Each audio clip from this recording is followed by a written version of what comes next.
NHL regular season recap, night 97, almost at 100, ladies and gentlemen. The first game here between the Detroit Red Wings and Carolina Hurricanes. This one goes the way of the Hurricanes.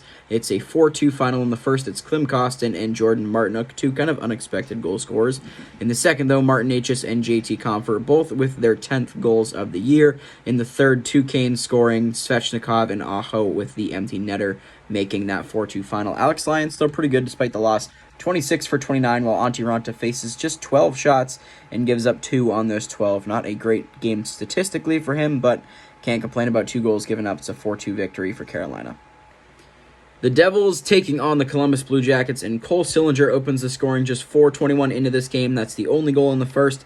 And then in the second, the Devils completely take over. Goals from Marino, Holtz, Hischier, and Bastian. They get outshot in the second period 13-4, despite outshooting the Blue Jackets 10-5 in the first and going down 1-0.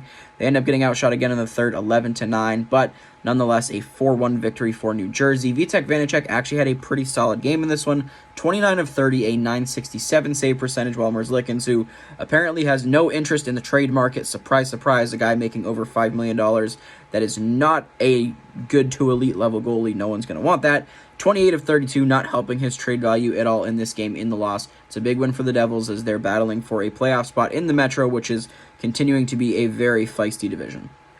The Wild visiting the Panthers, looking to snap their little losing streak, or at least largely losing streak that they've been on. Kirill Kaprizov opens the scoring in the first. In the second, Aaron Ekblad ties it before Hartman, Faber, and Zuccarello all tally to make it 4-1. That was the end of Sergei Bobrovsky's night. Etulo Starinin scores a few minutes after Bobrovsky gets pulled to make it 4-2 headed to the third, where Kaprizov scores early, just 40 seconds in, making it 5-2.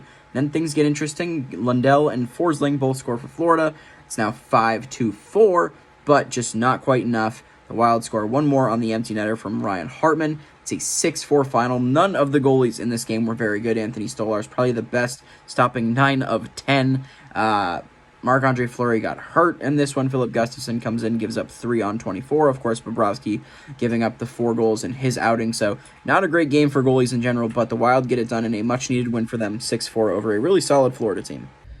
The final game of the night, and I am way late recording this. I recorded something on it last night, but deleted it because it was terrible. Because the game was terrible. First period, Brock Nelson, 1-0 Islanders. In the second, Boris Kachuk and Joey Anderson.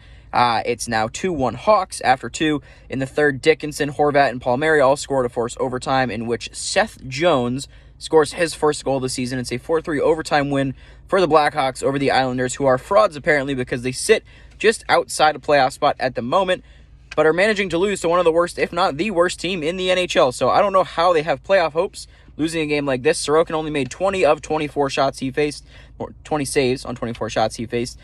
Peter Mrazek, the better of the 2 goalies tonight. So brutal loss for the Islanders. Frankly, you can't get away with doing something like this if you have hopes of making the playoffs for the Blackhawks. They're not really playing for anything, but they'll take the points, I guess. It's a 4-3 final, and that's it for NHL regular season recap of night 97. It's already 3 o'clock on Saturday as I'm recording this, so we're in the middle of at least one game. I'm sure I'm going to miss some more before the video gets uploaded, but we'll talk to you guys later tonight.